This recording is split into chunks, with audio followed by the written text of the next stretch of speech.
Hello, everyone. Welcome back to Geek Vibes Nation. This is Tia, your content manager. Just a quick word before I continue on with our season 3 review of Resident Alien. This is essentially an audio version of my written review up on geekvibesnation.com. I'll be sure to link that down below, so make sure you check that out. But in the meantime, just to let you know, there'll be some little spoilers here, but not a whole lot, and let's get on with it. Resident Alien is a guilty pleasure, not only because it stars Alan Tudyk, but because the SYFY channel has a surprising talent. They make shows with a smaller budget than most, but make it more enjoyable than most bigger budgeted series today. From Winona Earp to Surreal Estate, the SYFY channel continues to create enjoyable TV with this latest season of Resident Alien. Take it from me, I had just started the show this past weekend and caught up to the season 3 finale when it came out. So I binged it. Season 2 ended with Darcy unsurprised by Harry's alien reveal, and with more people knowing of Harry's true identity, the show went further to give almost every main player their own alien encounter. It reminds me a little of iZombie, where more people found out the truth as the seasons went on. While keeping Harry's secret a secret was part of the fun, it is a relief to have everyone getting closer to being in on the truth. There's a big fish to fry, and it's better to have everyone working together. The subplots throughout the season work towards a common goal, though not all of them met by the end. SYFY Channel, where's season 4 confirmation? Because that finale was nuts. Little disclaimer, I am recording this on April 4th, and I'm not sure if SYFY will have confirmed that it renewed it for a 4th season by the time this review goes out on YouTube. But as of right now, as of the recording of this video, SYFY has not renewed it yet for a 4th season. And we need it because that ending, as I said, was nuts. So let's get something a little out of the way, right? While the 3rd season was overall enjoyable, there were a few things that fell short. So let's get them out of the way. First of all, it felt a little unnecessary to have Darcy insert herself so much. Of course, she is Asta's best friend, but there felt like there were times when Darcy was doing everything everyone accuses her of, and that's making things about herself. Even stealing the bomb to go aboard the Grey's ship felt a little forced. And I'm going to go a little off script from my written review here and just say personally, while I do like the character Darcy as a whole, I do feel as if she was overcompensating for all of the downfall that she had in season 2 here. Again, I understand wanting to insert her more now that she knows Harry is an alien, but there were times that I felt that it was just a little too much and it was almost an annoyance of her getting in the way. It was a little self-serving at times, and her little video at the end of the season of how she might die doing this felt a little like, well, no one asked you to do this in the first place. And I hope that doesn't come off as hateful or as if I dislike the character, because I don't dislike the character. It's just I felt that it was a little too much this season.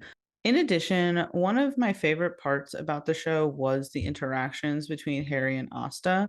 Their moments together, though, severely diminished this season, so we need more of that in season 4. Perhaps it's just my opinion or my point of view, but it felt like something more than friends might have happened between Harry and Asta in the last 2 seasons, and that dynamic kind of went away in season 3. Now, you might be saying to me, well, Tia, that doesn't make sense. It's too weird if Harry and Asta get together. I'm not saying they have to get together, but I feel like in seasons 1 and 2, it was more plausible. And then in this season, they spent a lot of time away from each other. They tried introducing a small additional romance between the characters Asta and Joseph, who is a great addition to the cast, but ultimately, I just want more Asta and Harry. And again, to go off script from my written review, again, I really did like the character Joseph. I like the whole idea of these hybrid grays, and I like the idea of Joseph kind of standing with the main characters at the end, as opposed to the Greys, who clearly were just using him as cannon fodder. Harry's new romance with the blue avian Heather was fine, but annoying at times. She was fine. I felt as if they kind of jumped to that romance a little too much. I felt as if I missed something, but it felt like one episode Harry was showing that he liked her and she was kind of saying it wasn't a good idea. And then I feel like the next episode they were a couple. And let's all admit, Heather definitely was trying to separate Harry from Asta, and that I did not like. On the other hand, Sheriff Mike's relationship with Officer Lena was a welcomed addition. The sheriff is often a comedic part of the show, but his relationship with Lena added layers and complexities to his character. The way his and Deputy Liv's friendship has bloomed has been natural and nice to see, especially when he accompanied her in confronting her grandmother. Liv is such a wonderful character, and it's nice seeing her not be the butt of Mike's ego anymore. There were many comedic parts in season 3, but ultimately things get dark. Ben and Kate's storyline with their baby and the Greys really took a dark turn, and while these two haven't always been on the same page before, this common goal really got them in tune with each other. While it seemed that they weren't compatible, this storyline really got them together. One of the consistent and best themes of the show is the concept of found family. We explored more about Jay and Asta, and while Asta's mother is a terrible example of a mom, she is surrounded by those who love her, such as her father, sister, and extended family. The theme has always been that blood does not determine family, and it's a nice message to spread. Now, we definitely need more Alan Tudyk and more Resident Alien. Alan Tudyk continues to be an absolute gem, and it's good to see Harry exploring more of his human side. We see not only Harry is capable of falling in love, but that he has a sense of duty when it comes to his son, even if he essentially had to be pushed into that position. One of the best scenes in the season was between Harry and Kate when he recognized the importance of Kate remembering her daughter. Harry is mostly a laughable character, but when he gets serious, it's a great moment. The season ended on a huge cliffhanger, and my God, we need season 4 immediately. I already knew that something was up when Harry spit out the piece of pie and kind of made a face of disgust. Then, when they revealed the end with Max recognizing that the person before him was not Harry, but in fact that praying mantis looking type of alien, I almost gasped. It was really good, a huge cliffhanger, and it would really suck if we were just left off with that and nothing else. Harry and his baby Bridget are still on the ship with the Greys, and it is nice that they are introducing a new villain as opposed to just kind of like a monster creature of the week sort of thing. We had where things were kind of going wrong in seasons 1 and 2 with Harry and whether or not he wanted to save Earth, didn't want to save Earth, whether his people were going to come down and destroy Earth. Then in season 3, we had the Greys. Now in season 4, will we get this praying mantis? I think they called him a mantid type of villain, or will the Greys continue to be a part of the problem as well?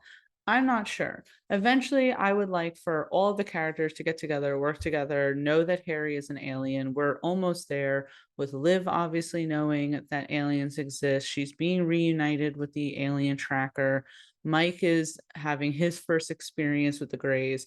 And we have Ben and Kate both admitting to each other that they've been abducted by the Greys, even though Ben has had his chip removed and Kate has not. So at this point, everyone kind of knows that aliens exist. It's just that they don't all know that Harry is an alien and they're not all working together.